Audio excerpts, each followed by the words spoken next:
Hello, my dear sleepy listener.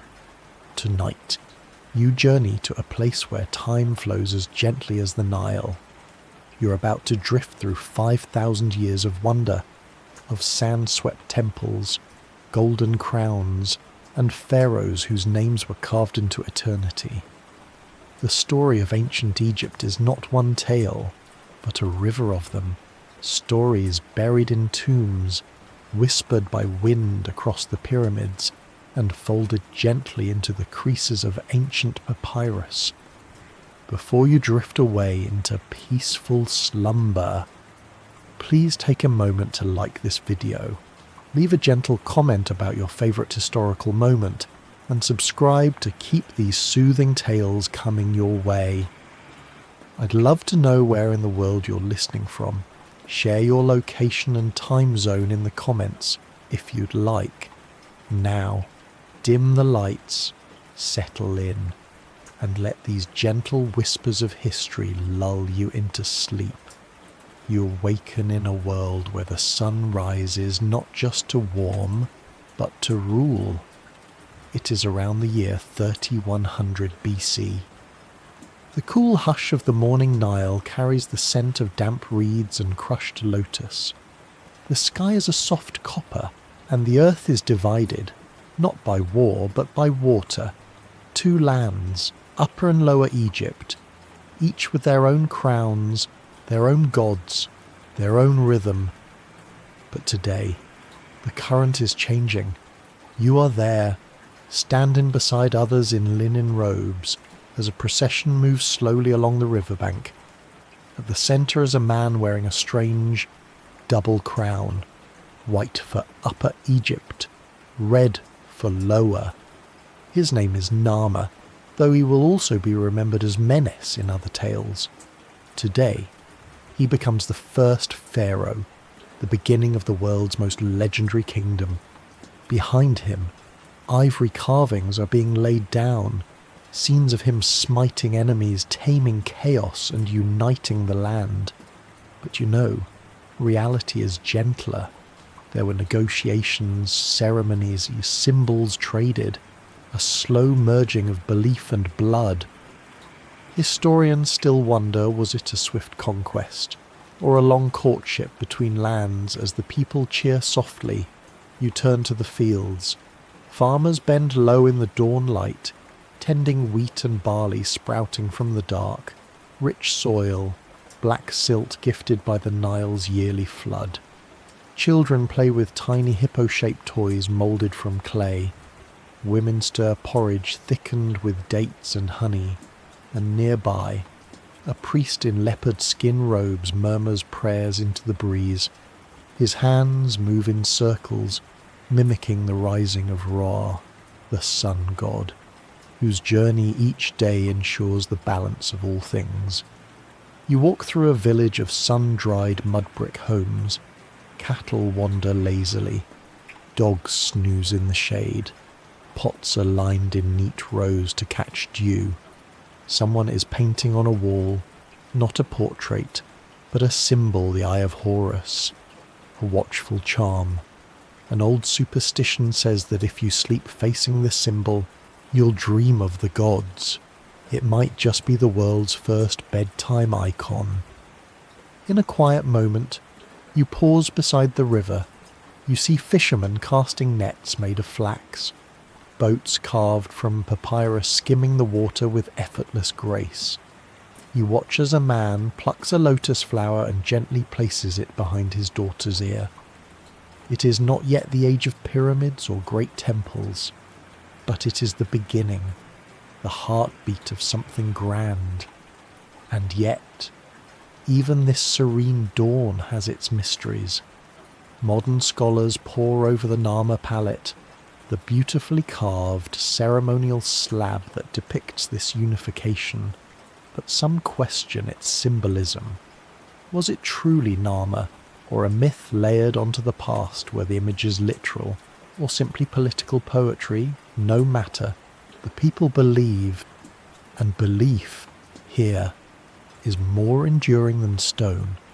As the sun climbs higher, You walk past artisans chipping away at sandstone. Early tombs, low, boxy mastabas, begin to rise near the capital at Memphis. These are not just graves, they are rehearsals for eternity. The idea is simple, but vast life is one act, death another, and the soul must journey smoothly between the two. Somewhere near, a musician plays a reed flute. You lie back on a mat of woven rushes, watching ibis birds fly in formation. The world smells of river clay and crushed petals. Even the air seems to hum with reverence. This is the dawn of pharaohs, and as you close your eyes, you begin to sense what the ancient Egyptians knew so well. Time does not pass, it circles. You awaken to a rustle of woven reeds and the distant croak of frogs echoing off riverbanks. The year is somewhere around 3000 BC, and your sandals crunch softly over baked earth as you wander into a growing settlement, Hierakonpolis, once a village of fishermen and farmers, now pulsing with new energy. The morning sun is low, casting long, cool shadows across courtyards where artisans squat at work. You watch as a young man delicately presses symbols into a lump of damp clay. Not pictures of people, but the early bones of a script that will become something wondrous. Hieroglyphs, for now, they're used to mark ownership on pots, tally cattle, or label offerings. The marks look like birds and rivers and walking legs, but over time they will become poetry, prayers, and the voice of kings. Nearby, a cluster of priests in dark linen stand at the edge of the Nile marshes. Their prayers are for Sobek, the crocodile god, whose terrifying jaws command both fear and favour. A live crocodile, docile under the touch of one priest, is decorated with a golden ring around its neck and gently fed a cake of barley and honey. The people believe these creatures carry messages between the mortal world and the divine, a sacred postal system with teeth. You continue walking through the town. Smoke curls from fish-drying racks, and women chat softly as they crush emmer grain with grinding stones. Children play at being gods, wrapping cloth around themselves and pretending to grant blessings from makeshift thrones made of upturned baskets. It's oddly timeless and oddly sweet. There's a man shaping a comb from ivory. It's carved with little lions on its back and rows of teeth along its edge. Part tool, part art, and possibly part amulet. Some believe these combs help protect against lice. Others claim they guard the spirit from nightmares. In Egypt, the useful and the mystical often overlap, blurring into one elegant silhouette. Farther on, you pause at a doorway framed with simple stone. Inside, a woman dips a reed brush into dark ink made from soot and gum. She draws a falcon. You recognize it now. Horus, the god of the sky, the one whose eye watched over the pharaohs and perhaps even you.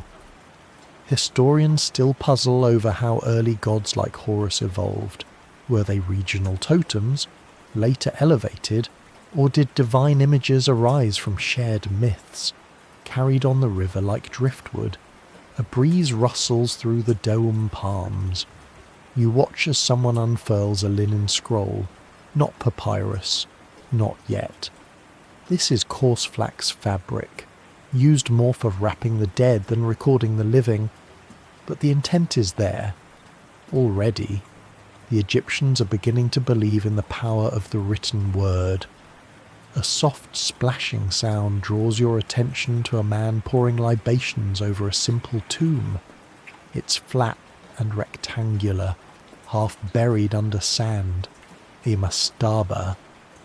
Inside lies a wealthy official who served under one of the early rulers, perhaps Narmer himself, perhaps another forgotten name. Offerings of bread, dried fish, onions, and beer are left on a stone slab, not as memory, but as sustenance. In Egypt, the dead still eat. You kneel quietly as a girl places a clay figurine at the tomb's edge, a little house, complete with tiny roof tiles and a doorway too small for even a mouse. It's a model, a magical duplicate, so the spirit within can live again in comfort. This is not just ritual, it's compassion made tangible. Later that afternoon, you sit beneath a fig tree with a farmer and his family. They pass around a pot of sweetened beer, thick, a little yeasty, and oddly satisfying. The farmer speaks of dreams in which he sees a falcon landing on his roof. A sign, he says with a chuckle. His wife rolls her eyes, a sign you need more sleep. Laughter in the desert air as refreshing as water, and yet, not all is peace. On the outskirts of town you glimpse a row of wall paintings, battles, boats, figures locked in stylized combat. One scene shows a man raising a mace above a kneeling enemy. This is art, but also message. Power is not just held, it is displayed. Scholars debate the meaning of these murals.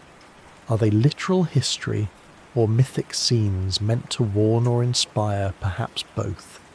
In a place where the gods walk in human form and crocodiles carry prayers, truth is rarely simple. As night falls, oil lamps flicker inside homes of packed earth. The air smells of resin and stew. You curl up beside a storage jar, lulled by the sound of distant drums. Outside, the stars sharpen, crisp against a velvet sky. Someone is telling a story to their child, a tale about a serpent that swallows the sun each night, only to be defeated at dawn. The child gasps, eyes wide. You smile softly. You know now Egypt is not merely a place. It is a mind, a dreaming, waking, whispering mind, and you are deep inside it. You awaken just before sunrise, the air still cool against your skin, smelling faintly of soot, straw, and dew on limestone. Today you're among the living and the dead, walking softly along the outskirts of an early necropolis. The year's somewhere around 2700 BC, and the land is in the careful hands of the Second Dynasty. You find yourself near Saqqara, not yet the grand city of stone it will one day become, but already a place of reverence. Rows of mastabas stretch into the desert like low benches. Their name even means that in Arabic. Flat-roofed tombs built of sun-baked brick and packed with the essentials for the afterlife: jars of oil, combs, copper tools, bread sealed in clay pots.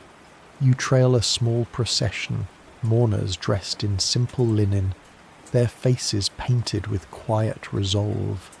They carry offerings, not just to honour the dead, but to ensure their journey into the next world unfolds without delay.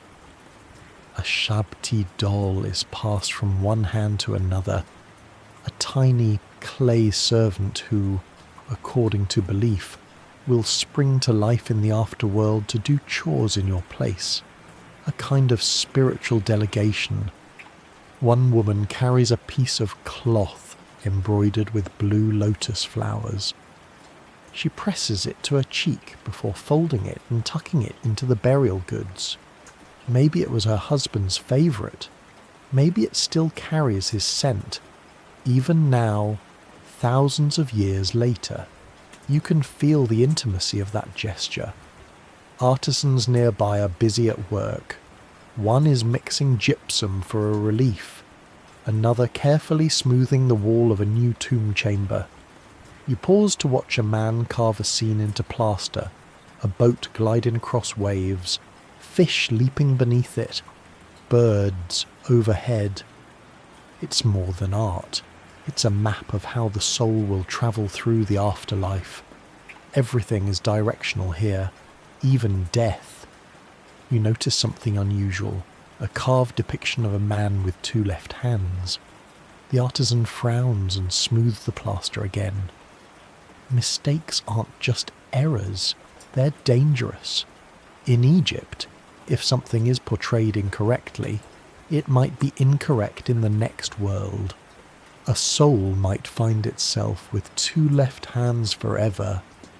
Nearby, a scribe sits cross-legged with a board balanced on his knees, writing inventory lists for the tomb supplies. The ink smells of crushed charcoal and acacia gum. The papyrus, not yet common, is instead a thin slice of wood coated in gesso. Still, the rhythm of record-keeping is familiar. Little dots for numbers, careful symbols for items. It's the same slow precision that will one day record pharaohs and stars. You share a midday rest with some of the labourers. Their hands are rough, their laughter easy. One shows you a tiny amulet, a frog-shaped charm he wears around his neck. For fertility, he says with a grin. For my wife, not me. You chuckle gently. It's a surprisingly modern moment in this ancient world, and yet the bigger questions loom. As you gaze across the sun-bleached tombs, you wonder what made these early kings choose the desert as their eternal home. Some scholars argue it's symbolic. The West, where the sun dies each day, becomes the land of the dead. Others suggest more practical concerns, space, dryness, the way the desert preserves. The truth likely lies somewhere in between, as it often does in Egypt. By late afternoon, the heat begins to shimmer. The necropolis glows golden, and you wander toward the edge of the burial grounds where a team of the young apprentices is digging. They're uncovering a curious structure, wider than a mastaba, with an unusual layered shape. It's not quite a pyramid, not yet, but something is changing. At a distance, you spot a tall, thoughtful man in fine linen and a leopard-skin sash. His name is Imhotep, architect, priest, physician, visionary. He does not look like someone about to change the world. He looks, for the moment, like someone lost in thought. You overhear part of his conversation. He speaks softly of stone, how it might be used not just for temples, but for tombs. Tombs that reach toward the sky. Tombs that last forever. A new idea is forming, and it hovers in the hot air like a mirage. That night, you sleep among the low mastabas, beneath a sky bursting with stars. The constellation Orion, the hunter, rises in the east. In Egyptian myth, he is Osiris, the god of death and rebirth. His belt points toward where great pyramids will one day rise. For now, though, you rest in the cradle of beginnings. No fanfare, no grandeur, just mud-brick tombs and the steady hum of belief. You awaken as the sky lightens, a delicate streak of rose and ivory stretching across the desert horizon. You're in Saqqara still, but it is no longer a place of humble mastabas and early tombs. The earth around you hums with invention. It is the 27th century BC, and a new kind of monument is rising, one that will forever alter how humans think about death, and permanence, and stone. Dust swirls softly in the air as workers line up to receive their morning bread and beer. The fuel of pyramid building, far more nourishing than it sounds. You're offered a small, round loaf and a clay cup of thick, sweet beer that tastes faintly of dates and barley. The workers smile. They know you're here to witness something special. Your eyes are drawn upward, and there it is, the step pyramid. 6 giant tiers of limestone, stacked like stairs for the soul to climb to the stars. At its base, scaffolding of wooden poles creaks in the morning breeze, while hundreds of men lift, chisel, and drag blocks with methodical rhythm. This is the first pyramid in history, and the man behind it is Imhotep. You find him standing a little way off, wrapped in cool linen, his shaved head catching the light. His gaze is fixed not on the pyramid itself, but on the line where the sky meets the desert. He's thinking ahead, always ahead. Imhotep is not just an architect. He's a high priest of Ra, a healer, a scholar, and one day he'll be worshipped as a god of wisdom. But today he's simply a man trying to make stone soar. He notices you and gestures for you to follow him. You trail him through the surrounding complex, corridors carved with scenes of the afterlife, deep shafts leading to burial chambers, a great courtyard where ceremonies will be held. Not just a tomb, he says softly, a stage for the soul. His voice is calm, measured, like someone writing in the air with thought. You pass teams of sculptors etching columns to look like bundled papyrus stalks, stone mimicking plant, a little inside joke between nature and architecture.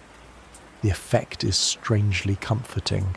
This is not a cold place, it's alive, even as it prepares for the dead. The pyramid itself is meant for King Djoser, the second ruler of the third dynasty. He is still alive, somewhere in the palace, but already imagining his eternity. You pass a small altar where incense curls into the air like a soft question. Offerings of figs, pomegranates, and roast duck lie neatly arranged on a slab. You wonder, is this for the living king or his future soul? Here in Egypt, the line is thin. One worker shows you his stone hammer, worn smooth from use. Almost like a friend, he says, patting it affectionately. Another laughs and tells you they sometimes race to see who can smooth a block fastest. You imagine future archaeologists finding tool marks and wondering if they were ceremonial. No, you think, just a game on a hot afternoon. You rest under a shade canopy made of woven palm fronds and hear priests rehearsing ritual phrases in the distance. Their voices echo like water dripping into a cistern. Nearby, a scribe copies lists of offerings onto limestone flakes, not scrolls, but ostraca. Some of the flakes bear doodles, a cat chasing a goose and a man asleep in the sun. Even here, there's space for humour. As the afternoon stretches on, you step into the cool shadows of one of the underground chambers. The light dims, the air is thick with dust and stone. Carvings cover the walls. Eyes, ankhs, seated gods, lotus blossoms. You trail your fingers across one of them and feel the soft indentation left by another hand. Long ago. You're not the first to wonder what it all means, and you wouldn't be alone in your wonder. Historians today still debate the design of the step pyramid. Was it meant as a symbolic staircase to the heavens, a representation of earlier stacked mastabas, or was it simply an experiment, a genius at play? The truth is layered, like the pyramid itself, back above ground. The sun begins to descend. A hush settles over the site.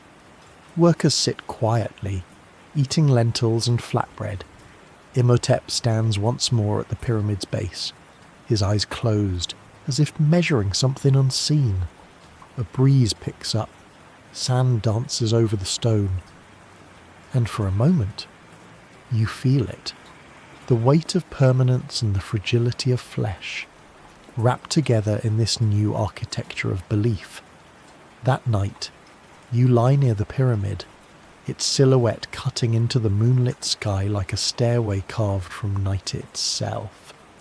You close your eyes, you are safe, you are small, and the stars are very near. You awaken in the soft, pink blush of morning, and already you feel the heat building, not just from the sun, but from the energy of something bold and experimental taking shape in the desert sands. It is the early 26th century BC, and you find yourself surrounded by bustling activity, shouts of coordination, and the scraping rhythm of stone on stone. You are in Dashur, where the sands echo with the bold ambitions of Pharaoh Sneferu. Sneferu, first king of the 4th dynasty, is not content with tradition. He wants something grander than the step pyramid, something smoother, more celestial. The result is a pyramid that bends, quite literally. Before you stands the curious marvel known as the bent pyramid. Its lower slope rises steeply, but midway up, the angle softens as though the pyramid itself sighs and changes its mind.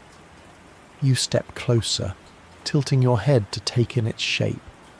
It's beautiful in an awkward way, like a child's first confident drawing, bold, imperfect, endearing. Scholars will one day argue endlessly about its design. Was the angle change due to instability in the base A, shift in vision mid-construction, a panicked safety measure? We may never truly know, but to stand here, seeing it emerge, is to witness innovation in real time.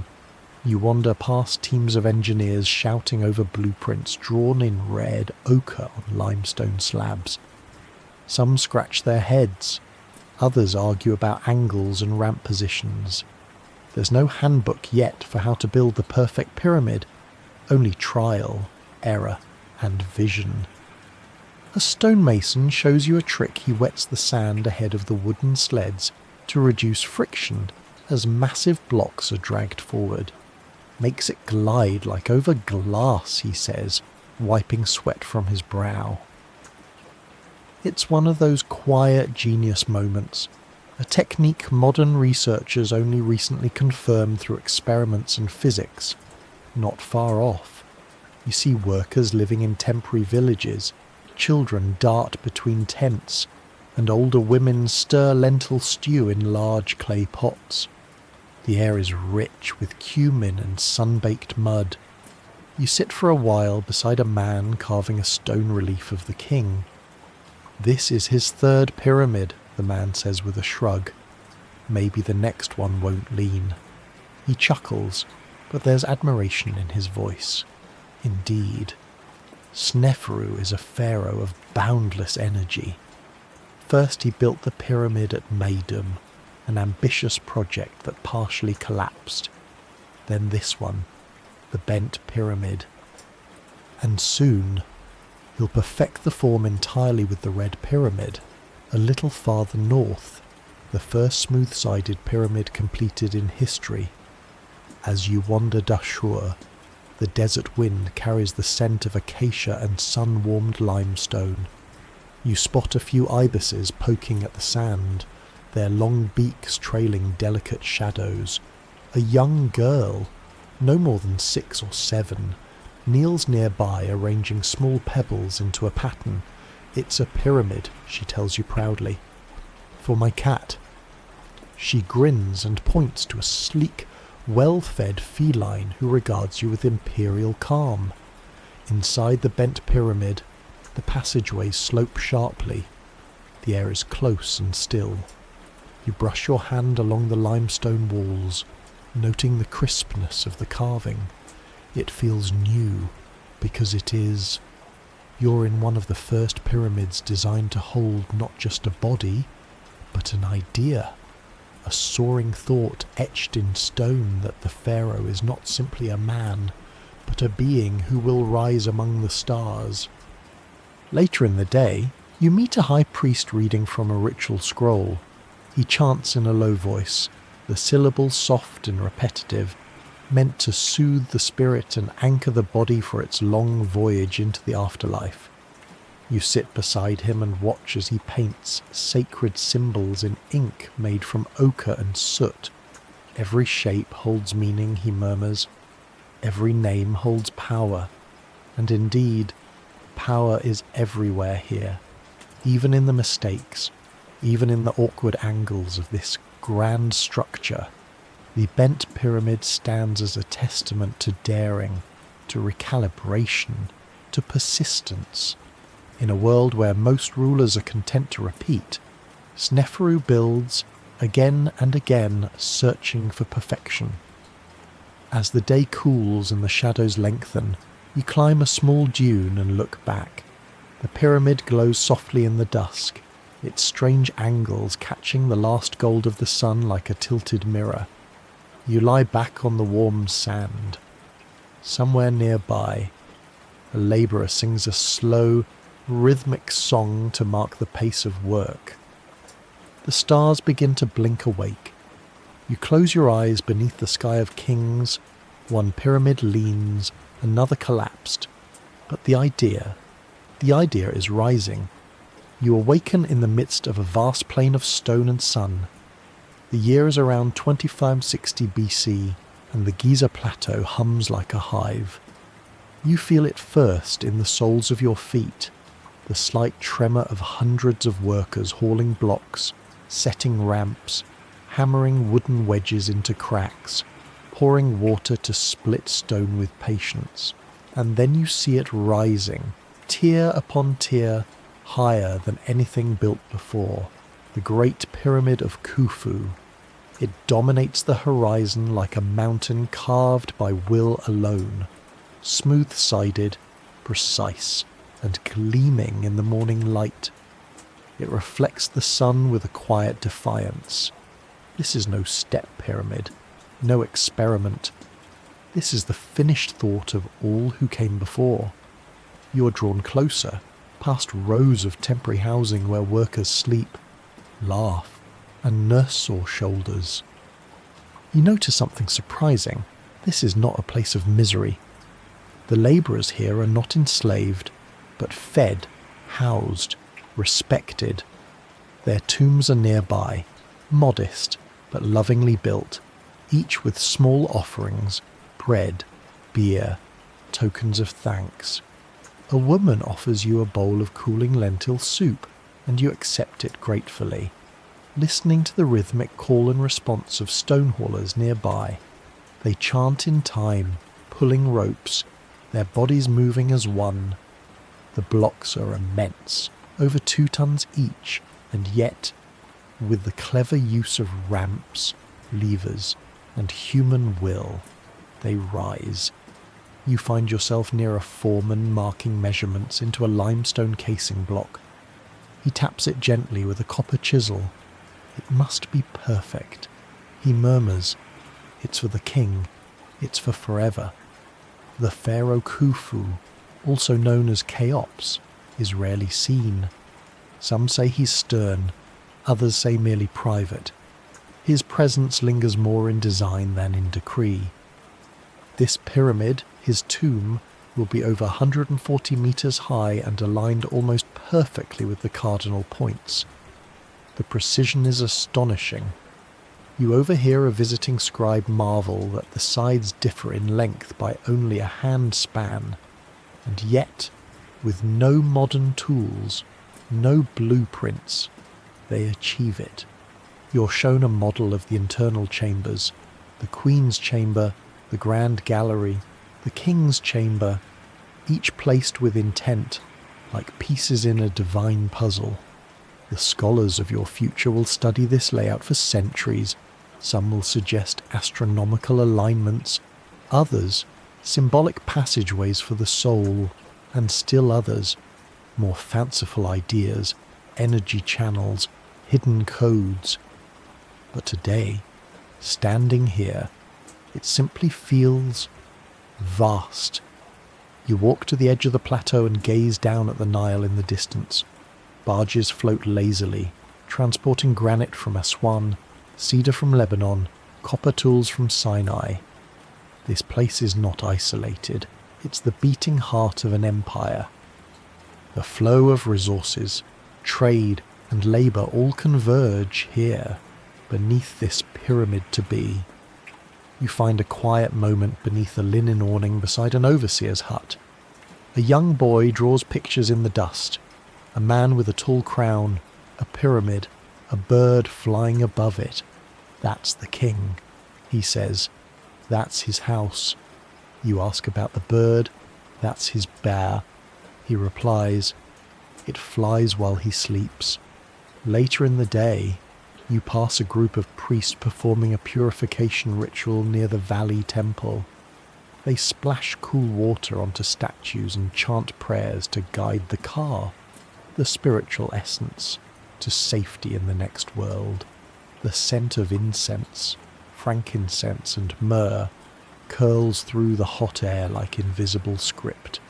You enter the workers' cemetery nearby. The tombs are simple but lovingly carved. One bears a touching scene, a man and his wife sharing bread. Their names are written in delicate hieroglyphs. They helped build the pyramid, and now they rest beside it. A mason tells you a joke: if I lay one more stone, I'll become one. The others laugh. Someone hands you a date, sticky and sweet. It tastes like the sun. You sit among them, dusty and warm, and feel part of something bigger than any single life. As dusk falls, you walk to the edge of the construction site and watch the sun slip behind the pyramid. It casts a long shadow, sharp, geometric, across the sand. The world darkens, but the pyramid glows faintly, as if remembering the light. You lie back on the ground.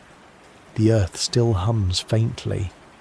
The stars begin to bloom above, just as they did for those who laid the first block. This pyramid, Khufu's monument, is not just a tomb. It is a question flung toward eternity. And here, beneath it, you drift into sleep with stone at your back and sky in your dreams. You awaken just before dawn, the air cool and dry, the desert quiet save for a single, low rustle like breath beneath the sand. You sit up slowly on the Giza plateau, and there, before you, a shape begins to take form in the blue-grey light. Half lion, half man, carved from a single mass of limestone. It crouches like a silent guardian, the great Sphinx. It is massive, yet still, its expression unreadable, its body long and regal. The Sphinx watches the sunrise each day as it has for millennia, its gaze fixed eternally eastward. As the first rays of sunlight crest over the horizon, they touch its face with gold, and the entire plateau seems to hold its breath. You step closer. The air is filled with the scent of stone and dust and time. Around the Sphinx, small altars and offering tables lie cracked and sun-worn, once piled high with incense and bread. A priest kneels in prayer nearby, sprinkling water onto the earth, whispering words you don't quite catch. This ritual, quiet and persistent, is offered not to a god in the sky, but to the lion in the sand. Who built the Sphinx, you ask softly, and even now, there is no certain answer. Most scholars attribute it to Pharaoh Khafra, son of Khufu, whose pyramid rises just behind. The face does resemble him, perhaps, and yet some argue it may be older, a relic of a forgotten king, or even a recarved symbol of power from before the Pyramid Age. Its name in ancient Egyptian is Shesep-Ankh, the living image, a divine emblem of Pharaoh's power. The Greeks, many centuries later, will call it Sphinx after their own mythical creature, but here and now it is simply he who watches and waits. You walk around its flank, noting the deep erosion along its body, lines carved not by tools, but by wind, water, and time. Some believe this wear proves it is older than Khafre, dating back to an age of heavier rains. The debate continues in libraries and lecture halls of your distant future, but for now, you just listen to the silence it keeps. At the base of the Sphinx lies the dream stele, erected by a young prince named Thutmose, who once fell asleep in the shade of the Sphinx's head. In his dream, the Sphinx promised him the crown of Egypt if he cleared away the sand. He did. He became Thutmose IV. You brush your fingers along the carved text, stories layered in stone. A child walks past, dragging a small toy lion on a string. It guards the pyramids, she says confidently, so no bad things can climb in. Her father chuckles nearby, and it guards dreams too. She nods, very serious. You rest for a while beneath its massive paws. They are worn smooth, weathered by centuries of offerings, wind and restoration. Artisans chisel quietly nearby, repairing a crack in the base. He's aging, one of them says, not unkindly. Even stone gets tired. As the sun climbs, you wander into the complex behind the Sphinx, a mortuary temple of Khafra, made of colossal limestone blocks and polished red granite. The architecture is bold, minimal, like thought made solid. Here, statues once stood in rows, each one Khafra, serene and identical, staring down eternity. In a dim corner, you find one remaining statue, Khafra seated, flanked by the falcon god Horus. The falcon's wings stretch protectively around his head. The stone feels cool, almost soft beneath your hand. You can see why future scholars call this sculpture one of the greatest portraits in ancient art, not for its realism, but its calm. Outside again, you watch a team of workers hauling tools back toward the pyramid base. One of them pauses to pour water over a rag, wiping dust from his face. Every stone here has a voice, he says. Some just whisper. Later in the day, a group of students gather at the base of the Sphinx for a lesson. Their teacher points to its face and begins quiet recitation about symbolism, sun alignment, royal power. You notice how each child stares up at the Sphinx with awe and perhaps a little fear. Some ancient Egyptians believed the Sphinx was not just a guardian, but a test, that it asked riddles, that it revealed truths in dreams, that it was alive, in some way, not just a statue, but a bridge between the waking world and the one we visit in sleep. As dusk falls, the light softens, and the long shadow of the Sphinx stretches across the sand. It no longer feels massive. It feels still, familiar, like a patient companion watching over a vast, silent kingdom of tombs. You lie down nearby, curling into your cloak as the stars begin to prick through the velvet sky. The night air carries a faint warmth from the stone beside you. You wonder, gently, what the Sphinx dreams of. And then, like Thutmose long ago, you close your eyes at its feet and let the dreams begin. You awaken underground, and the air is still and cool, thick with the scent of aged cedar and compacted sand. It takes you a moment to adjust to the darkness, and then you see it the smooth curve of a massive wooden prow emerging from the earth. Not a burial chamber, not a tomb, but a boat. A boat that hasn't touched water in over 4,000 years. You are beneath the sands near the Great Pyramid, where Khufu's solar boat has been hidden in a sealed pit, untouched since it was buried for his journey into the afterlife.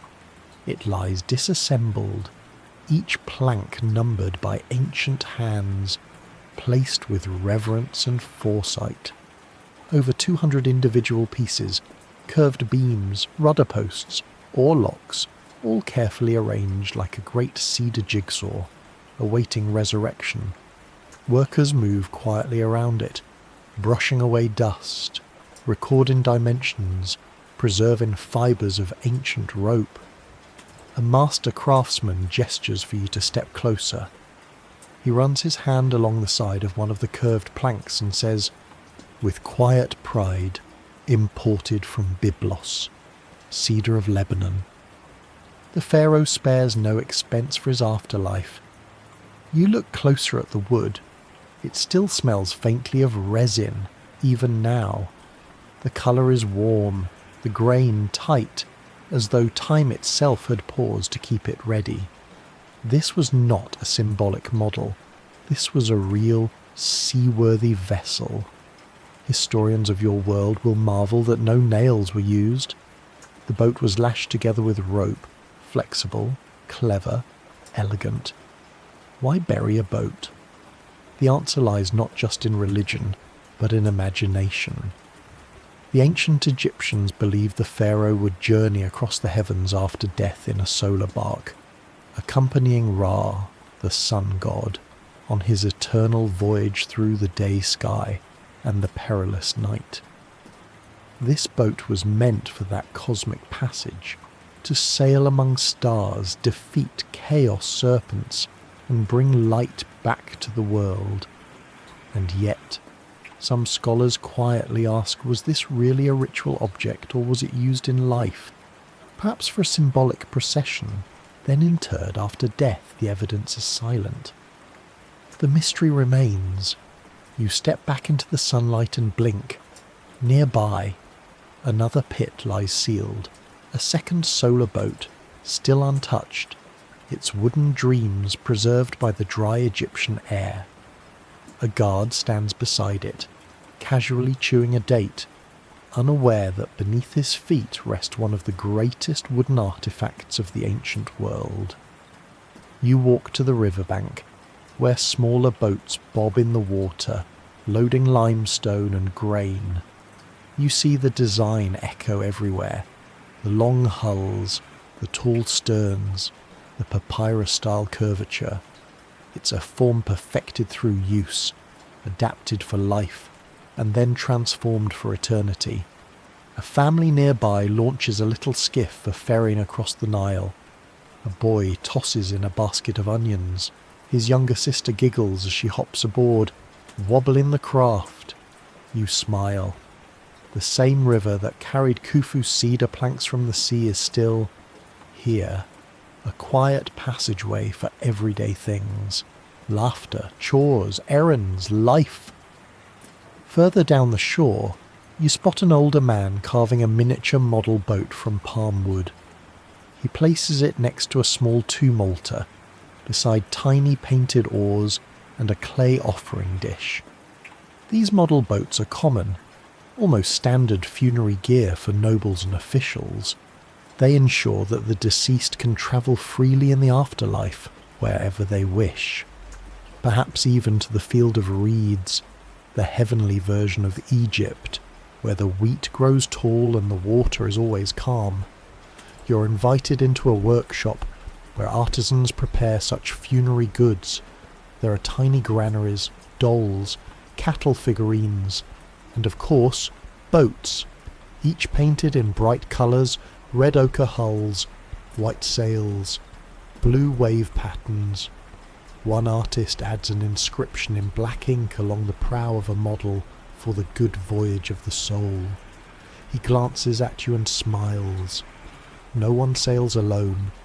As evening approaches, the boat pit is recovered, sealed once more, not out of fear or forgetfulness, but respect. These vessels are not relics. They're asleep, waiting for their captain. You walk back to the edge of the plateau, where the last sunlight burns orange against the limestone of Khufu's pyramid. The workers have gone quiet. The wind stirs the sand in soft eddies. You close your eyes and imagine a boat rising, gently lifted by invisible hands, sailing skyward on a river of stars. A boat beneath the sand, a king beneath the stone, and above it all, the eternal current of belief flowing on and on. You awaken to the gentle slap of wet reeds and the low murmur of voices.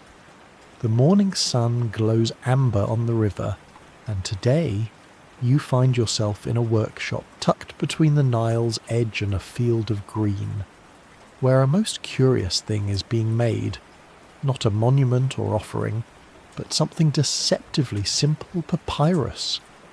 The plant is everywhere around you.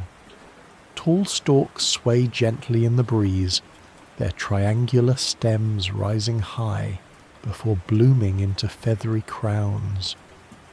Once sacred to the gods, now harvested by skilled hands, papyrus will become something just as holy in a different way, the foundation of Egyptian writing, recording everything from royal decrees to bedtime prayers. You crouch beside a worker peeling thin strips from the stalk's pale interior. Each strip is damp and sticky, laid carefully side by side, then overlaid with another row crosswise. She presses them between two heavy stones, humming as she works. In a few days, it will dry into a soft, cream-coloured sheet, ready to carry stories across centuries. A young apprentice gently lifts a finished page and hands it to a scribe, who takes it reverently, as if cradling breath. He dips his reed pen in dark ink, made from soot, crushed gum, and water, and begins to write. The script flows like water: a swirl, a bird, a ripple, a throne. This is hieratic, the faster, cursive cousin of hieroglyphs. He is copying a hymn to Thoth, god of wisdom and writing, whose ibis-shaped head once dreamed all language into being. You glance at the drying rack. One page bears a birth record, another an offering list. But one in particular draws your eye. A simple letter, personal, delicate. It reads to my brother, "May Osiris protect you. The wheat is good this season. Please send more fish." Even now, it feels familiar. Ordinary lives, wrapped in extraordinary time. Children run past the workshop, their laughter ringing like flutes. One carries a toy, a rolled-up papyrus scroll tied with string. He waves it proudly, declaring, "I'm the vizier." His friends bow with mock ceremony. You chuckle, imagining bureaucrats of the future just as enthusiastic. You walk with a scribe down to the river, where bundles of harvested stalks float beside small boats. He tells you how papyrus has become more than a material. It's a symbol of life, of order. Without it, he says, how would we remember? And it's true.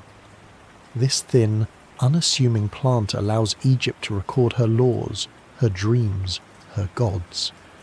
It is the silent scaffold of civilization. And yet, not everything is preserved. Scholars in your world still debate what was lost. Entire scrolls destroyed by time, insects, floods, or fire. Some estimate that of all the ancient Egyptian writings once created, only a tiny fraction survives. Whole genres may have vanished: novels, comedies, cookbooks. You imagine what else might have been whispered on those fragile pages. You pass by a small temple, where papyrus stalks are painted on columns and carved into stone walls. Their symbolism runs deep: rebirth, youth, the east bank of the Nile, where the sun rises and life begins.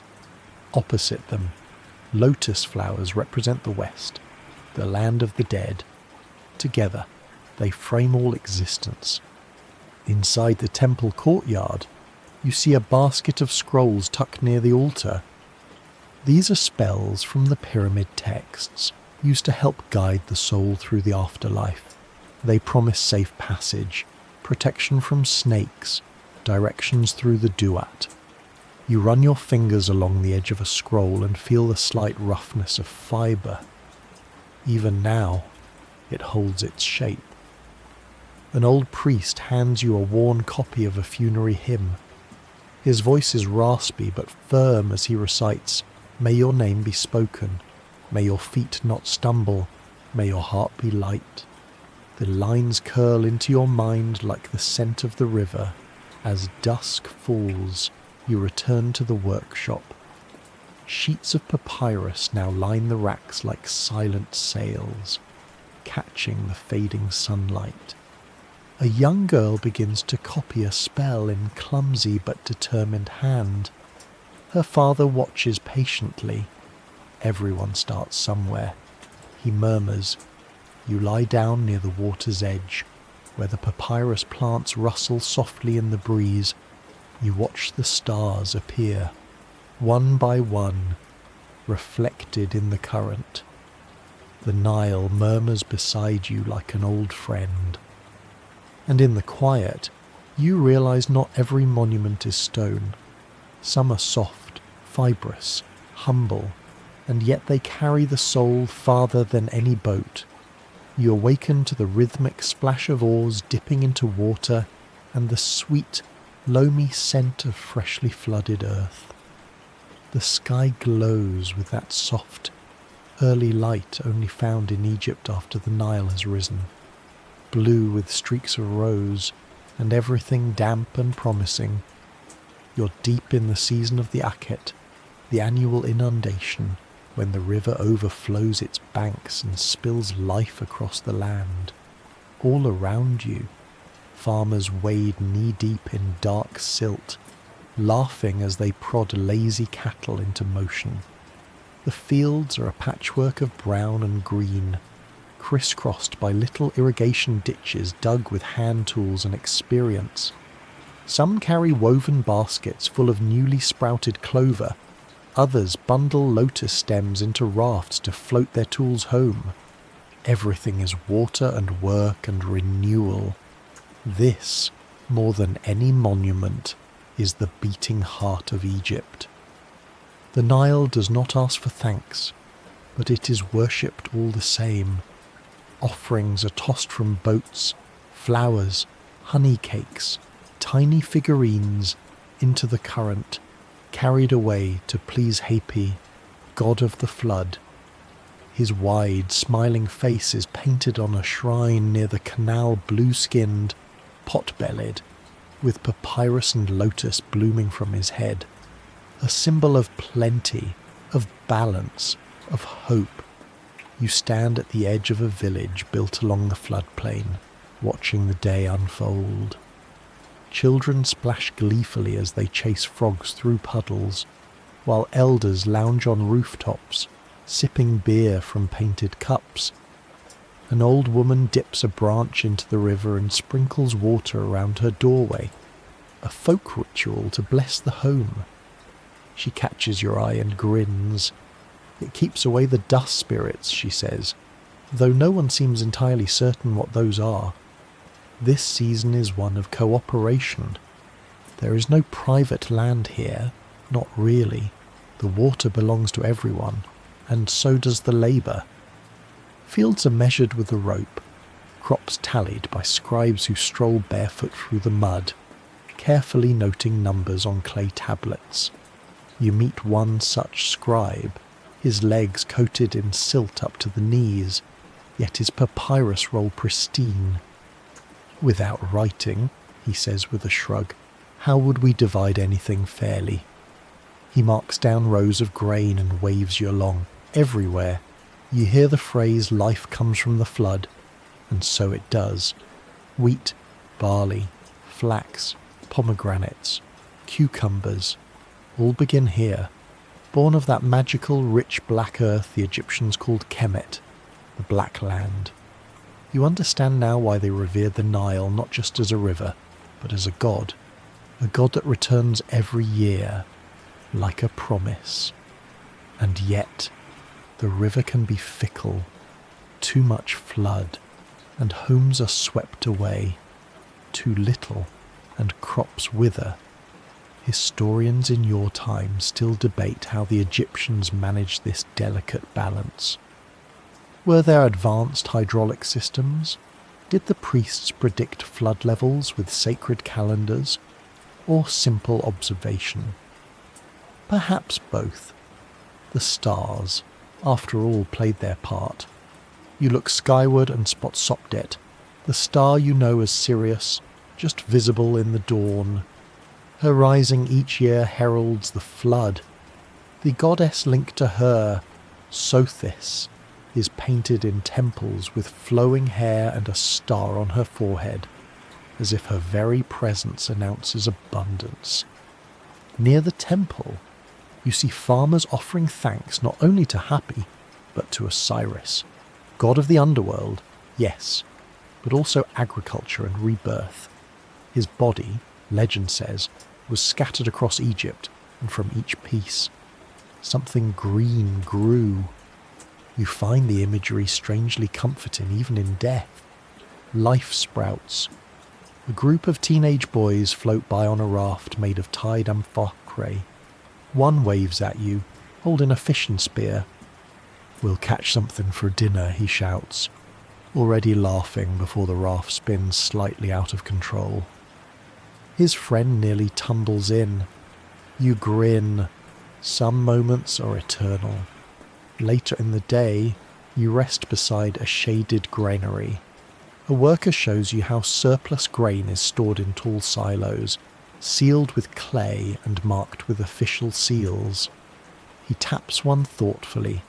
"This could feed a village during a thin year," he says, "or it could feed soldiers, or bribe a neighbour." He smiles. Grain is power. Indeed, it is.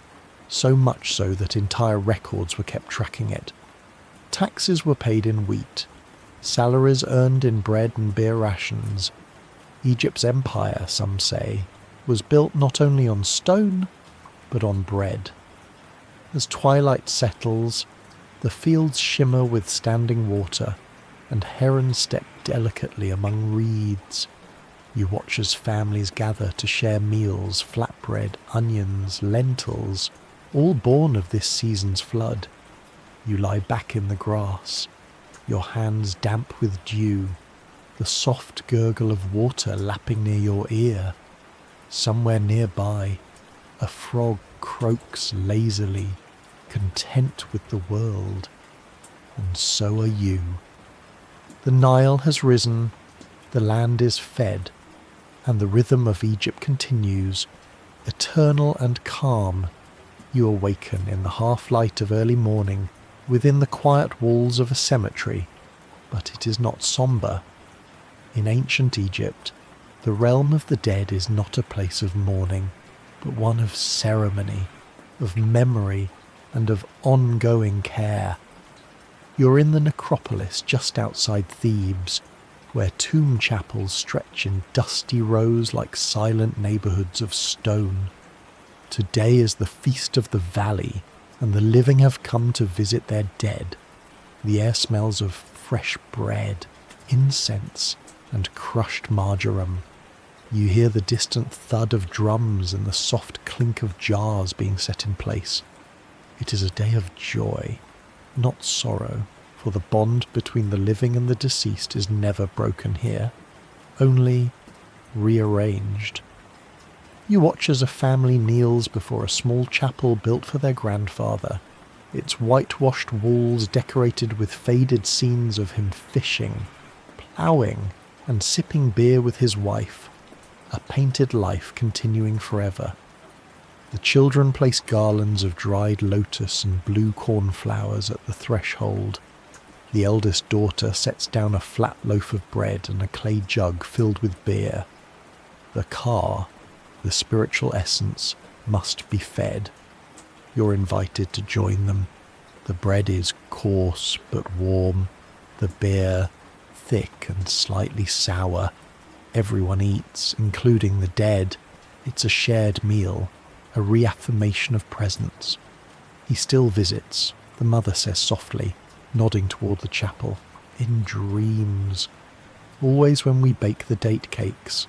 She smiles, touching the base of the offering table with affection. Inside the tomb, a carved inscription reads, "May your name be spoken. May your voice be heard. May you walk with the blessed." You speak the name aloud with the family, and just like that, he lives again, if only for a moment. Outside, scribes bustle between tombs with scrolls in hand, documenting which families have brought offerings. This is not bureaucracy. It's insurance. The more a name is recorded, the less chance it fades from memory. To be forgotten in this world is the only true death. Nearby. A young boy arranges tiny ceramic jars in a neat row. Each holds something symbolic. Oil, honey, incense, salt. He taps each one gently, whispering its name under his breath, as if rehearsing for his own distant funeral rites. The family dog sniffs the jars hopefully, then settles in the shade, tail twitching. You visit a wealthier tomb farther down the slope, one with painted corridors and reliefs cut deep into stone. The walls shimmer with preserved colour, a man harvesting papyrus, hunting birds, seated beneath fig trees. His wife holds a lotus blossom, their son plays the harp. The ideal life, captured forever, but also the afterlife. For Egyptians, they are one and the same. And yet, some tombs are abandoned. Sand has crept in. The names on the doorways are faint. You ask a passing priest why. He shrugs gently. Perhaps their families moved. Or perhaps they had no children. Or perhaps they were remembered for a time, and then not. He lights a cone of myrrh near one such tomb anyway, just in case. You notice the carved scenes shift in meaning as you study them. Is this a banquet for the living, or a divine welcome for the soul? Is that a scene of daily labour, or a sacred reenactment of eternal duties? Even Egyptologists in your time still wonder, were these images meant to be read literally, spiritually, or both? The Egyptians rarely drew a line between the seen and the unseen. As midday heat settles, a group of musicians begins to play in the courtyard between two tombs. Flutes, hand claps, a sistrum's gentle rattle. A few people dance. Even the elderly clap along from shaded corners. A girl spins in a circle, arms out, laughing. Death is not feared here. It is fed, celebrated, acknowledged. You're led to a shrine where a small statue of Osiris rests beneath an awning. He is green-skinned, wrapped in linen, holding a crookened flail. Worshippers leave sprouted wheat trays before him, symbolizing resurrection. One man touches the statue's feet and whispers, "May I rise again, as you do, later." As the sun dips behind the Theban hills, the families begin to pack up. Offerings are left in place. No one dares take them home. A child lingers, placing a reed fan at the base of her grandmother's tomb. She always hated the heat, she says, matter of fact. You walk alone now through the quieting necropolis. The stone chapels glow softly in the fading light. The painted eyes on the walls seem to follow you, not hauntingly, but gently. Witnesses to life, to memory. You settle in the shadow of one low tomb, back against cool stone. The sand rustles faintly, the last drums distant now. You close your eyes. Here, the dead are not gone. They are remembered, spoken to, dined with, and in this way they never really leave. You awaken in the hush of early morning, surrounded by the scent of incense and freshly swept stone. The air feels lighter here, thinner, as if elevated by reverence. You're in Deir el-Bahari, on the west bank of the Nile, a terraced wonder nestled into the cliffs, where columns rise like bundled reeds and ramps sweep skyward in silent procession. This is the mortuary temple of Hatshepsut, the great female pharaoh of the 18th dynasty. You stand before a limestone colonnade, its surface kissed by the first light of the sun. The walls are carved with scenes of triumph, offering, and divine birth, all leading to one central truth. Hatshepsut was not queen, but king. The daughter of Thutmose the Soom, she took power in a time when women were rarely permitted to rule alone, yet she did, boldly and brilliantly. You enter through a shaded courtyard as a line of priests moves past in white linen, carrying trays of lotus flowers, bread, and burnished jars of myrrh. The scent trails behind them, soft and sweet, echoing the story carved into the temple walls, Hatshepsut's famous expedition to the land of Punt, a faraway kingdom of incense, ebony, and exotic animals. You stop before the relief, giraffes, frankincense trees, and peculiar round-roofed houses all parade along the stone in timeless stillness. A worker nearby adjusts the scaffold along one wall, brushing away sand that's crept into the grooves of a hieroglyph. He taps the stone affectionately. The incense trees they brought back, she had them planted in the courtyard. Imagine that. Trees from a dream. You imagine it. Foreign saplings thriving in desert soil, their resin perfuming the air. A living monument, fragrant and real. You make your way to the upper terrace, where Hatshepsut's image appears again and again, often wearing the false beard of a king, often called His Majesty. The titles are masculine, but the features remain hers. You notice something unusual in one carving her smile. It's small, quiet, and undeniably confident. Still, her reign was not without resistance. Some officials grumbled. Temples needed persuasion. Even the gods had to be consulted. To justify her rule, Hatshepsut claimed divine birth, that the god Amun himself had fathered her in a dream. In one carved scene, Amun is shown visiting her mother while goddesses stand respectfully nearby. It's theatrical, yes, but in Egypt, where myth and statecraft are intertwined, it was also politically brilliant. And yet, historians still debate whether Hatshepsut seized power or rose from necessity. Was it ambition, or was she preserving the throne for her young stepson, Thutmose III? And why, years after her death, were so many of her statues destroyed, her name chiselled away? Some say it was an effort to erase her unconventional rule. Others suggest it was part of a broader temple renovation. Not malice, but custom. The truth is, as ever, wrapped in desert silence. You walk to the rear sanctuary of the temple, cut deep into the living rock. The walls here are darker, cooler, and echo faintly with the chants of the priests who still tend this space. A small shrine to Amun-Re flickers with lamplight. You sit beside a column and listen. The air feels charged, but calm, like the moment before a breeze. A group of novices walks past, carrying jars of water from the Nile. They speak in hushed tones, glancing reverently at the painted ceilings above, scenes of stars, winged goddesses, and suns reborn. She still speaks.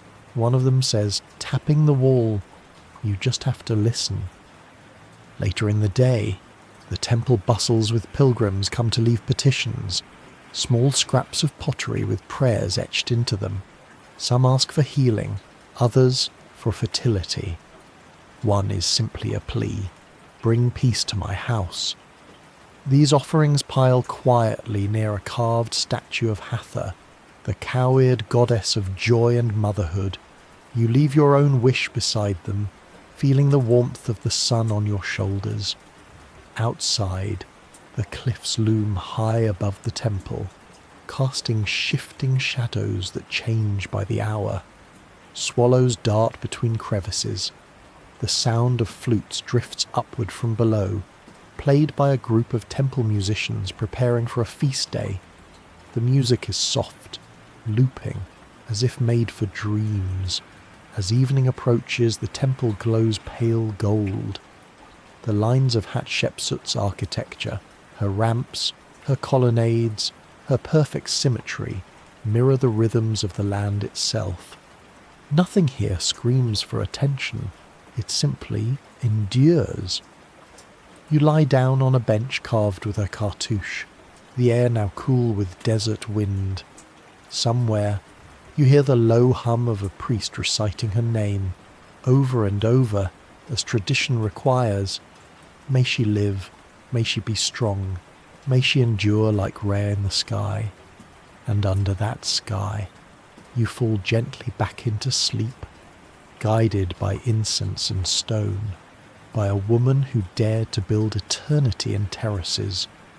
You awaken to the heat of a midday sun pressing against sandstone walls, your bare feet resting on the smooth floor of a city not quite like the others. The light here is different, sharper, whiter, pouring down in beams through narrow streets where the walls are carved not just with gods, but with a singular, radiant disk. The year's around 1350 BC. You're in Akhenaten, the city of the sun, built from nothing by the pharaoh Akhenaten. Everything here orients toward a 10, the sun itself, portrayed not as a god in human or animal form, but as a glowing orb with rays ending in tiny hands. This is not the Egypt of many gods, but of one radiant presence. You walk slowly beneath these hands of light, feeling both warmth and curiosity. Akhenaten's revolution was not only spiritual, it was architectural, political, and deeply personal. The city feels fresh, unfinished. Wide open courtyards, low walls, and long processional routes draw your gaze toward the horizon. No cramped temples here, no shadowed sanctuaries. Everything is bathed in sunlight. You hear flutes and tambourines in the distance. People wear simple linen. Children laugh beneath fig trees. There is a strange peace here, almost theatrical. You're guided to the great temple of the Aten, where the roofless design allows full exposure to the sun's rays. Priests chant as they lay offerings on long open-air altars, loaves, fruits, and flowers, each placed carefully in Aten's light. A high priest in white robes raises his arms, not toward a statue, but toward the sky itself. In a shaded alcove, you spot a mural being painted. It shows Akhenaten with his wife, Nefertiti, seated beneath Atene's rays, cradling their daughters. The scene is unusually intimate, not divine conquest, but domestic serenity. You linger, surprised by the warmth, the humanness of it. A royal family not carved in stoic poses, but laughing, kissing their children, touching foreheads. The artist turns to you and grins. He wanted everything shown as it really is, she says. No lies, no perfection, just truth. You nod slowly. The figures are soft-bellied, long-headed, serene, strangely stylized. Even the king, with his elongated features and almost androgynous form, defies every rule of pharaonic representation. Historians in your time will puzzle over this art style. Was it a true likeness, a theological metaphor, an artistic experiment? No one can say for certain. And Akhenaten himself remains a mystery prophet or tyrant, visionary or heretic. You move through the royal palace, where the walls still smell faintly of pigment, ochre, cobalt, and malachite. The courtyards are filled with planters of henna and pomegranate, and the halls are wide and uncluttered. This city was built quickly, and some say recklessly, yet here it stands, fragile but proud. Outside, a young girl sells flatbread beside a market stall. She places your coins in a little jar painted with rays of Aten. He watches everything. She says cheerfully, you smile. There is no fear in her voice, only familiarity, like talking about the weather. Later, you sit with a scribe who tells you, with a kind of reverent exhaustion, how they rewrote everything: hymns, temple inscriptions, prayers, names. The gods are gone, he says, only Aten now, and the king, he is Aten's voice. He looks away for a moment, but still, sometimes I whisper to Thoth, just in case. And here lies the tension beneath the sunlight. In Akhenaten, old gods were erased, their temples closed, their names chiselled out. Statues of Amun were smashed. For some, it was a cleansing, for others, a wound. You sense both feelings in the silence between conversations. You pass by a stone tablet marked with boundary decree, Akhenaten's words etched into the cliffs that frame the city. He claims this land was chosen by Aten himself. The tone is devout, but absolute. Even now, scholars wonder, was this monotheism, or royal obsession? Was Aten a god, or a mirror? As the sun dips toward the horizon, you climb a low hill that overlooks the city. The light casts everything in gold. Flat rooftops, temple courtyards, fields beyond. You see farmers finishing their work, priests rolling up scrolls, and young lovers walking hand in hand through orange blossoms. And there, silhouetted against the sun, stands Akhenaten himself, tall, narrow, with robes flowing in the wind. He lifts his face to the dying light and murmurs a final prayer. You cannot hear the words, but the devotion in his stance is clear. The city will not last. You know this. Within a few years of his death, Akhenaten will be abandoned. The gods will return. His name will be struck from history. But for this moment, this golden hour, his vision shines. You lie back on the warm stones of the hill, the air still holding the scent of frankincense and new plaster. The rays of Aten touch your face, and for a moment, all feels quiet, unified, glowing. You close your eyes in a city that believed the sun could be worshipped not in shadows, but in the open sky. You awaken in hushed twilight, wrapped in stillness so complete that you almost forget you're not alone. But you are far from alone. All around you, the Valley of the Kings stretches quietly beneath the layers of earth and stone, a necropolis of secrets and golden promises. The sun has barely risen above the cliffs, and already you can feel the reverence of this place pressing gently against your chest. It is the 14th century BC. The tombs are not pyramids anymore, no longer towering markers for the world to see, but hidden chambers tunneled deep into the Theban rock.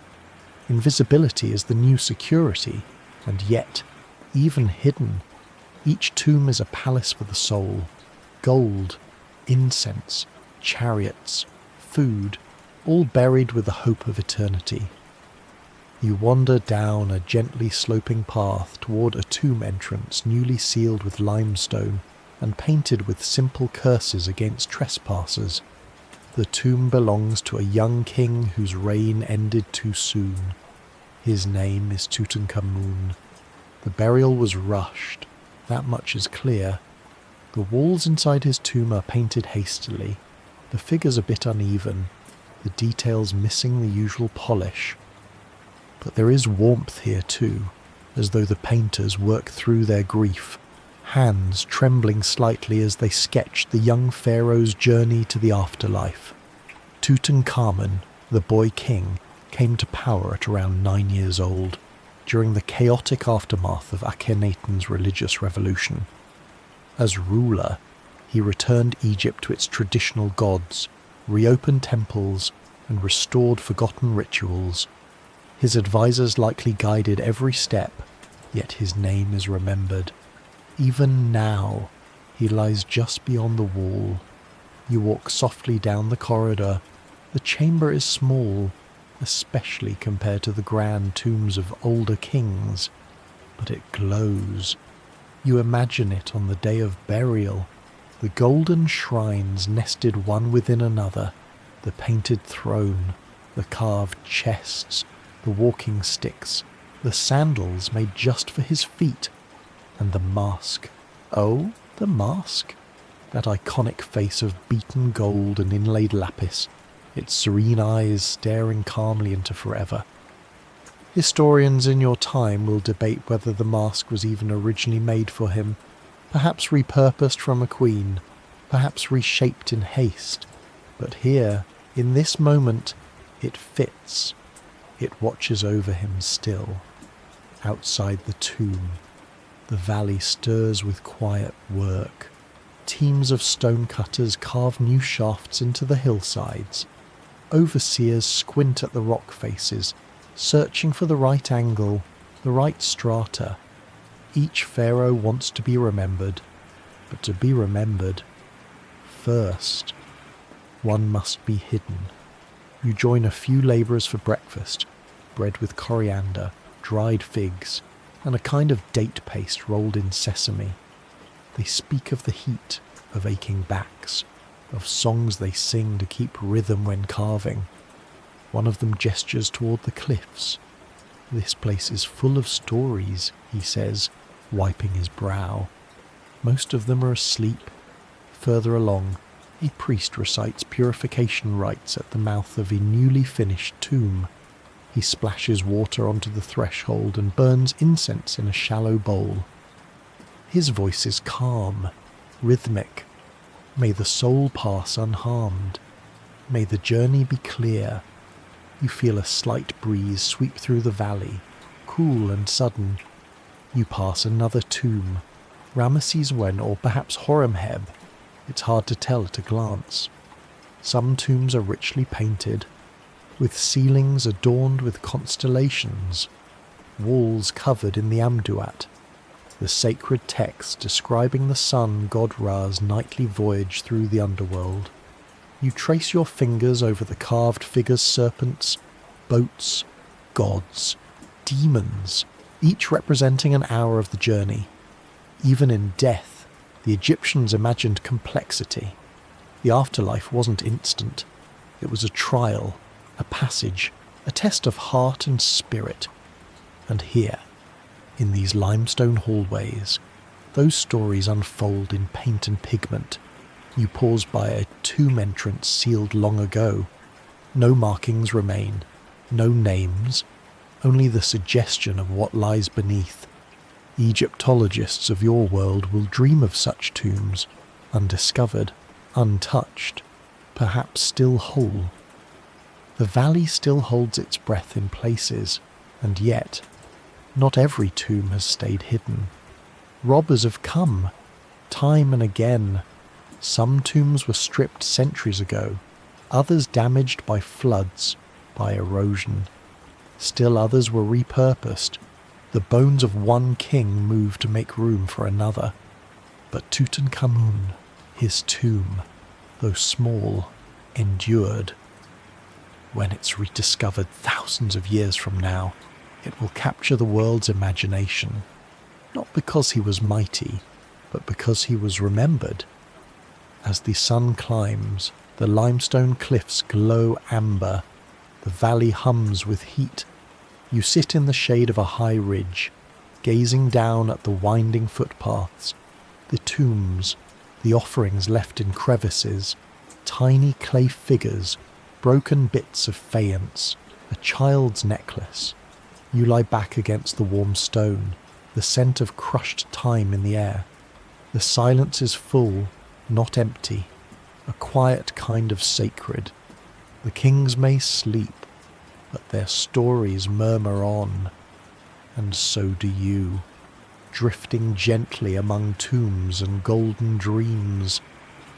You awaken to the sound of hammers on stone, rhythmic, purposeful, echoing through the cliffs above the Nile.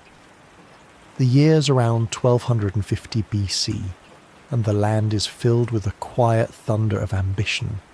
You are at Abu Simbel, far in the south of Egypt, where sandstone cliffs rise above the river, and where Pharaoh Ramesses II, known as the Great, is carving his own eternity into the rock. You walk toward the temple, eyes adjusting to the sheer scale of it. 4 colossal statues, each nearly 70 feet tall, sit in serene majesty, gazing across the Nile.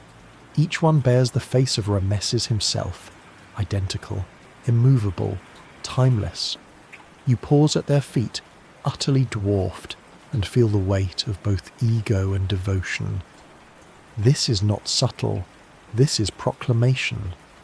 Ramesses II ruled for over 6 decades, longer than nearly any other pharaoh.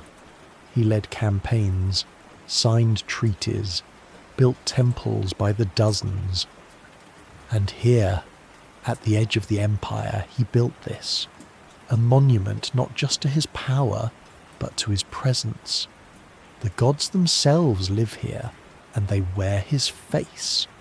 You step into the temple, cool air rushing to greet you. The passageway is lined with statues of the king, arms crossed, flanked by depictions of Rohorakti, Amun, and Ptah. Light filters in through the entrance, slowly retreating deeper and deeper as the day advances, and twice each year, precisely aligned with the rising sun, that light will touch the sanctuary at the back, illuminating 3 of the 4 statues within. The 4th, Ptah, god of the underworld, remains in shadow. Always, you listen to a priest explain the significance of this solar miracle to a group of wide-eyed children. It means the gods are watching. It means the king is chosen. His voice is calm, his gestures fluid. But you notice something else in his tone, something reverent, yes, but also practiced, as if the performance of power is as important as its reality. Outside, a sculptor sits sharpening a copper chisel, his fingers calloused and dusted in white grit. You ask how long he's worked here. He smiles. "Since I was 10, he says, and I still haven't finished his elbow." He laughs, but gently. He's everywhere. And it's true. Ramesses is everywhere, on walls, on statues, in inscriptions from the Delta to Nubia. In one famous battle relief, you see him charging alone in his chariot at the Battle of Kadesh, defeating the Hittites with divine strength. You later learn from a passing scribe that the battle was likely a stalemate, perhaps even a tactical retreat. But the version told here, carved in heroic grandeur, is victory eternal. You stroll past a papyrus reader reciting the poem of Pentor, the official account of Kadesh. The rhythm is compelling, almost hypnotic. You understand, suddenly, how power is not just built, it is performed, narrated, staged. And yet, for all his grandeur, Ramesses also left softer marks. You hear a song drifting from the workers' village nearby, a lullaby.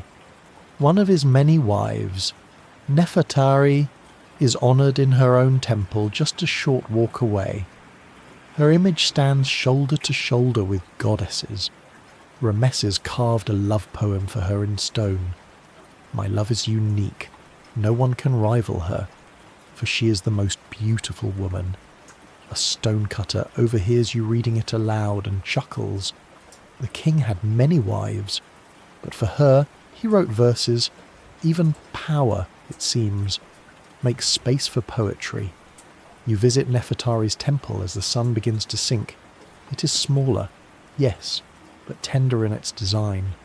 The walls are painted in vivid colours, blues, reds, and soft golds, all preserved by the desert's dry breath. She is shown dancing, offering, playing the sistrum before the gods. It feels lighter here, more human. Later that evening, you walk with a priest along the riverbank, He speaks of Rameses not just as a pharaoh, but as a god made flesh. He has done more than any king, the priest says. His name will be spoken forever. You nod, knowing he's right, that in your time, over 3,000 years later, Rameses too will still be remembered. And yet, there are whispers. Some wonder whether the grandeur is hollow, whether the building of statues hides an aging ruler clinging to legacy. But in Egypt, where memory is life, perhaps the building is the point. You lie down in the shadow of one of his great stone feet, the night cool against your skin. Above you, the stars emerge, slow and quiet. The same stars that watched as his workers carved for decades, and as his name spread across continents. The stone is warm, the Nile sings nearby, and Rameses watches on, not with arrogance, but with a gaze carved to outlast wind, war, and even forgetting. You close your eyes. Tonight, you sleep beneath a monument that dreams of eternity. You awaken in darkness, not of fear, but of reverence, a cool, fragrant kind of blackness. All around you, pillars stretch like petrified forest trunks, towering into the unseen heights. You're deep within the temple of Karnak, the holiest of sanctuaries in Thebes. Outside, the city stirs in the sunlight, but here, in the great hypostyle hall, the day is hushed. It is the 13th century BC. The temple is a living archive, a stone diary of gods and kings. You run your hand along a column, feeling the grooves of hieroglyphs, praises to Amun-Re, the Hidden One, god of sun and air, the king of the gods in this golden age. The incense lingers frankincense, myrrh, sweet rush. And somewhere in the shadows, a chorus begins to hum. You walk slowly along the processional path known as the Avenue of Sphinxes. The statues line both sides, silent and eternal, their lion bodies stretched in repose, their human or ram heads carved in patient symmetry. You pass between them like a whisper slipping between dreams. Priests in white linen glide past, their bare feet padding softly over sandstone. They carry tall incense burners and gilded fans, and they move with a kind of floating discipline, not rushed, not still. One pauses to light a row of oil lamps tucked into niches. The glow flickers over painted reliefs, kings offering lotus flowers to gods, deities bestowing ankhs of life upon the rulers of yesterday. You duck into a side chamber, darker still, where sacred texts are whispered rather than read. A scribe hunched at a low bench copies verses from the Book of the Dead, his reed pen scratching rhythmically. You see the familiar phrases, "May my heart not betray me in the hall of judgment. May my name be spoken. May my soul be light." The candle sputters, and the scribe steadies it with one hand without pausing his writing. Even now, scholars debate the exact purpose of each section of Karnak. Was it always religious? Was some of it political theatre, a cosmic calendar, a grand solar observatory? The alignments are so precise, the sunlight pierces through certain doorways only on solstices or feast days, that no one can quite agree where symbolism ends and science begins.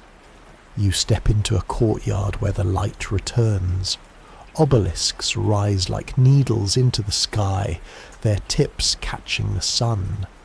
One is dedicated to Hatshepsut. Yes, her name still clings to the stone despite past attempts to erase it. Another bears the names of Thutmose III, whose victories are carved into the base in orderly rows. Even in triumph, there is formality. Egypt prefers majesty and moderation. You overhear a group of initiates discussing the festival of Opet, which begins in a few days. During this celebration, the statue of Amun will be taken from Karnak down the Nile to Luxor Temple in a great gilded bark, accompanied by singing, feasting, and blessings. The god takes a holiday. One jokes, earning a smile from the high priest. Even the hidden one enjoys a little sunshine. As the day warms, you make your way toward the sanctuary, the innermost part of the temple, where only a handful may enter. The walls narrow, the ceiling lowers, and the smell of incense grows thick. You're permitted only to the threshold. A priest stands guard, his face unreadable, his hand resting on a staff. Behind him, you glimpse a small shrine, veiled in shadow, where the god's statue rests. It is not large or glittering. It is quiet, dark, powerful. Outside once more, you sit near the sacred lake, watching as young boys splash water on stone benches, cleaning them for evening rituals. A heron stalks the edge of the water, still and graceful. The reflection of the temple shimmers on the surface, distorted but recognizable. You feel, for a moment, like you're dreaming someone else's memory. A woman beside you murmurs a prayer as she drops a garland of papyrus into the lake. "For my son," she says. He begins training with the scribes tomorrow. She touches your arm gently. Say a word to Thoth for him. If you pass the inner shrine, you nod, silently promising. As twilight falls, the priests return, this time bearing torches. The temple transforms once again. Light dances along the columns, gold flashes on painted gods, and the songs grow louder, layered. It is not a place now, it is a presence. You lie down beside one of the columns, the stone still warm from the day. High above, stars begin to glint in the slivers of sky visible between the columns. You wonder how many names have been spoken here, how many footsteps have echoed like yours. And then, slowly, you let go, drifting into the hush, the hymn, and the sacred dark. You awaken in the gentle glow of dawn, the air tinged with the scent of acacia and burning incense. You find yourself at a crossroads, not just of paths, but of cultures, kingdoms, and histories intertwining like braided reeds. The land is Egypt, yes, but the rulers here bear foreign names. It is the time of the Libyan and Nubian dynasties, when the Nile's eternal flow carried the currents of change. The year is around 950 BC, and you stand in the shadow of the 22nd dynasty, founded by Libyan chieftains who settled in Egypt generations before. They wear Egyptian crowns or robes, but their faces still bear traces of the Western desert. Their tombs, temples, and artifacts blend two worlds, Egyptian religion, language, and art, intertwined with Libyan customs and styles. You walk through a bustling city where merchants haggle over goods from across the Mediterranean and beyond. Traders from the Levant bring cedar and silver, while Nubian caravans arrive with gold and exotic animals. The markets buzz with languages you cannot name, yet the rhythm of commerce feels familiar and steady. Nearby, a temple dedicated to Amina reveals subtle shifts in architecture. You notice decorative motifs, stylized feathers, animals, and weaving patterns reflecting Libyan artistic influence. A priest explains that despite foreign rulers, the old gods remain sacred here. The land may change hands, but the river never forgets, he says. Across the border to the south, the kingdom of Kush rises in power. You journey to Napata, a city nestled against the desert edge, where Nubian kings wear crowns adorned with feathers and urious serpents. They adopt Egyptian customs, build pyramids smaller but no less proud, and declare themselves heirs to the pharaohs. You observe a coronation ceremony where the new Kushite king is crowned with the double crown of Egypt, symbolizing rule over both lands. The priests chant in Egyptian and Nubian tongues, and the crowd bursts into cheers. Yet beneath the celebrations, some whisper doubts. Can foreign rulers truly embody the soul of Egypt? Will the gods accept them? Scholars in your time still debate the nature of these dynasties. Were the Libyan pharaohs assimilated Egyptians, or conquerors imposing new order? Did the Nubian kings preserve or revive Egyptian traditions? The answers are as layered as the sandstone temples themselves. In the marketplace, a storyteller recounts tales of military campaigns, alliances sealed by marriages and the blending of customs, warriors riding horses alongside chariots, priests wearing feathers alongside linen. You listen to children play with miniature pyramids and spears made of wood, their laughter bridging cultures. A woman near the riverbank tends a small shrine where offerings to Bastet, the cat goddess, mingle with symbols of Nubian deities. She smiles at you. The gods are many, but the river binds us all, she says. As the sun rises higher, you watch as artisans craft jewellery mixing gold with vibrant stones mined in Nubia, carnelian, lapis lazuli, and turquoise. Each piece tells a story of exchange and identity, of borders crossed and blended. You rest in the shade of a palm, feeling the pulse of a land evolving yet holding on to its essence. Here, kings wear foreign names but honour old traditions, reminding you that history is never simple. It is conversation between past and present, between peoples and powers. As evening falls, fires flicker in tents and temples alike. Drums beat softly, weaving rhythms that echo across desert and river. You close your eyes to the cadence, carried gently by the Nile's endless song. And in that melody, you find a peace born of change, of new kings walking old paths, and the eternal flow of life along the ancient river. You awaken amid the buzz of a bustling port city, where the salty breeze of the Mediterranean mingles with the scent of papyrus and spices. The sun shines brightly over Alexandria, a city that gleams like a jewel at the edge of Egypt's world. It is the 3rd century BC, and the Ptolemaic dynasty reigns, a fusion of Greek and Egyptian cultures unlike any before. You walk through streets lined with columns and statues of gods wearing togas and crowns, where merchants trade olive oil, figs, and exotic perfumes.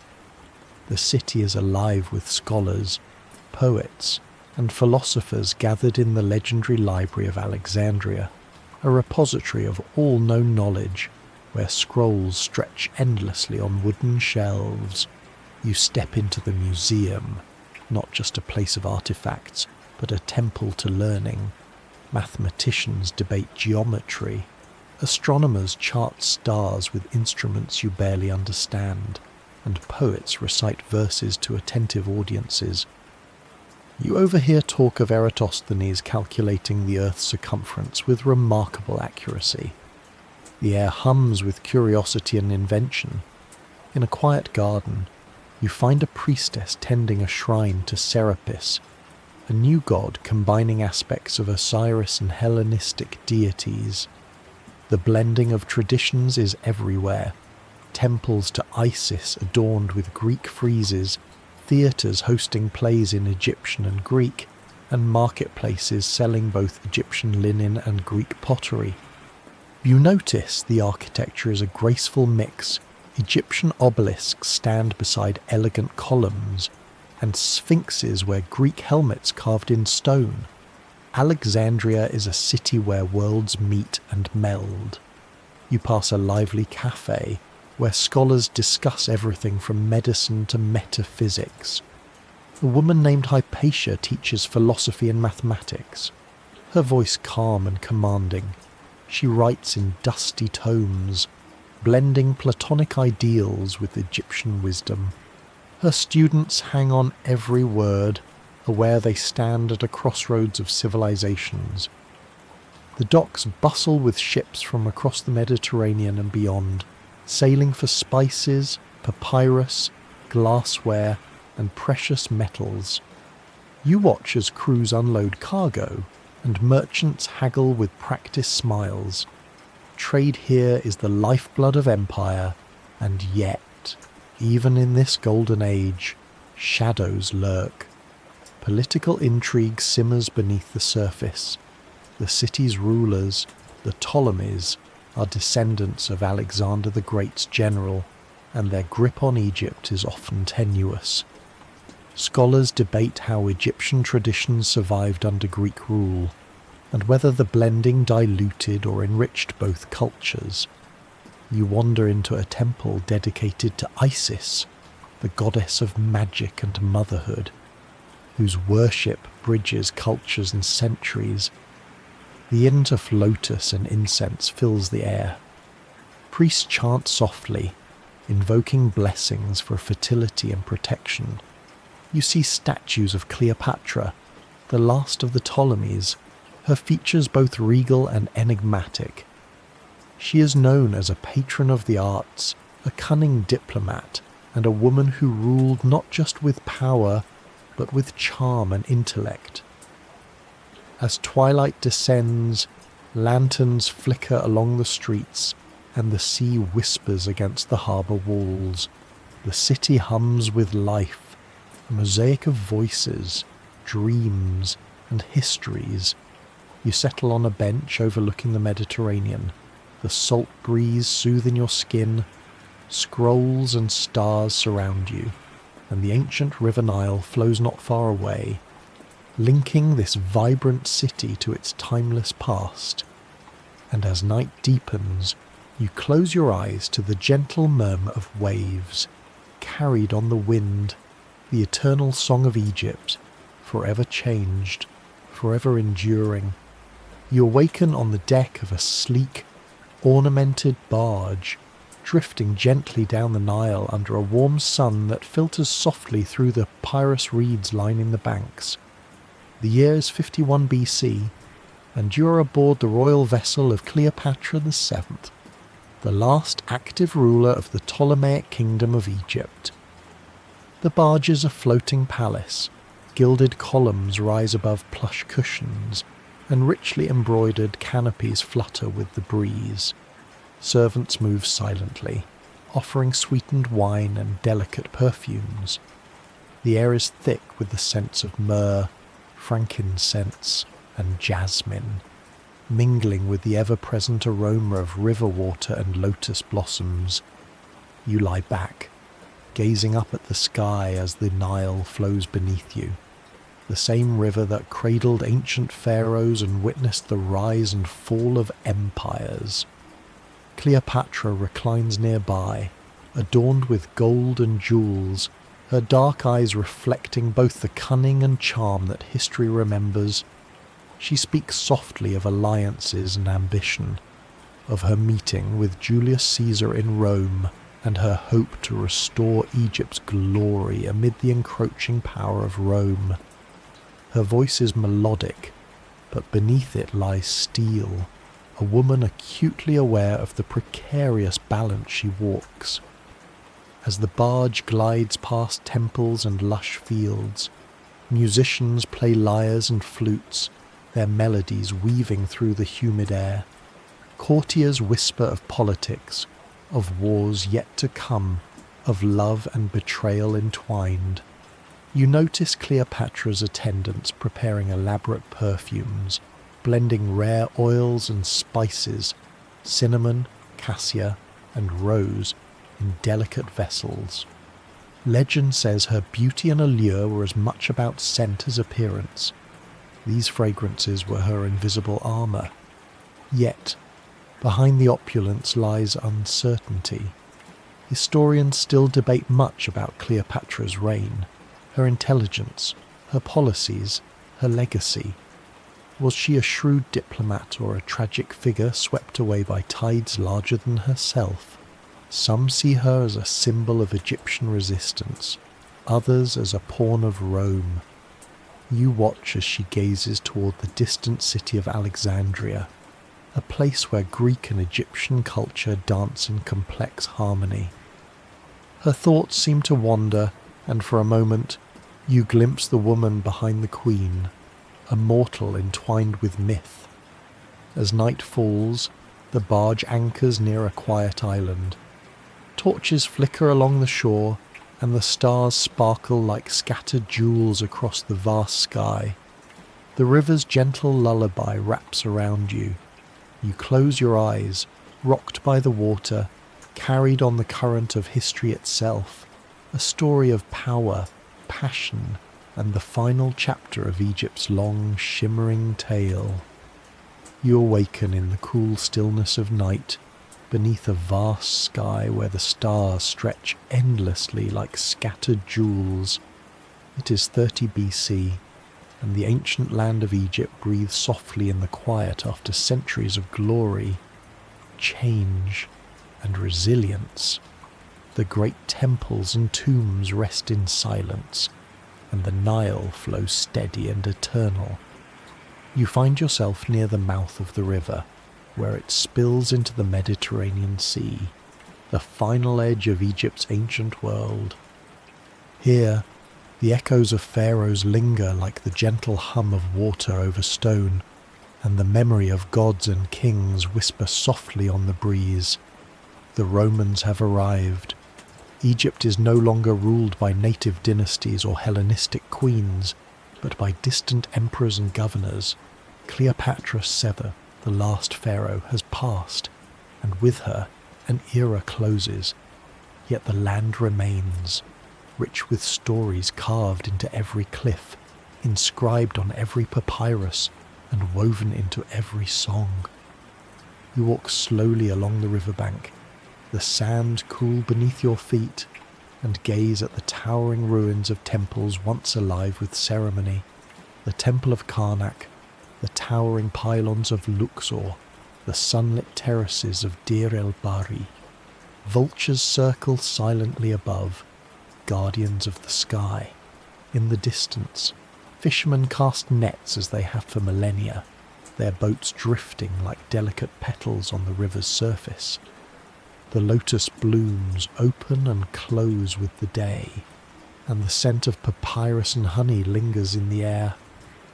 You pause before a small shrine where a family has left fresh bread and beer, simple offerings to honour the gods still present in the hearts of the people.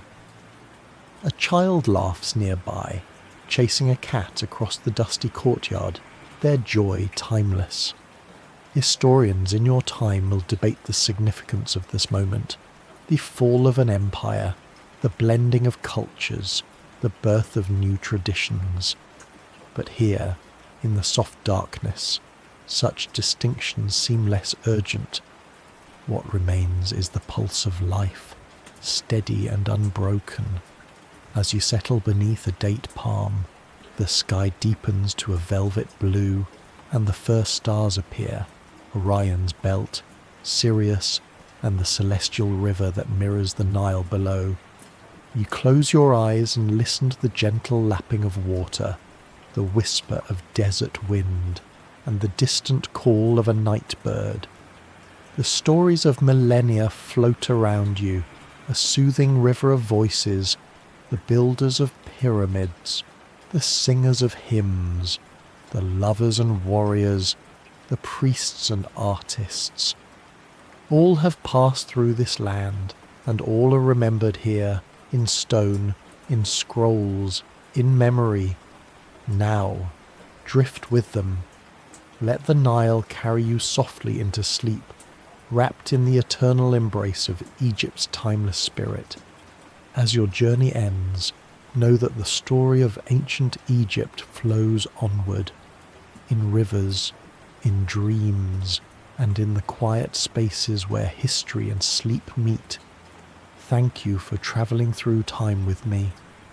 May your dreams be as rich and calm as the Nile itself,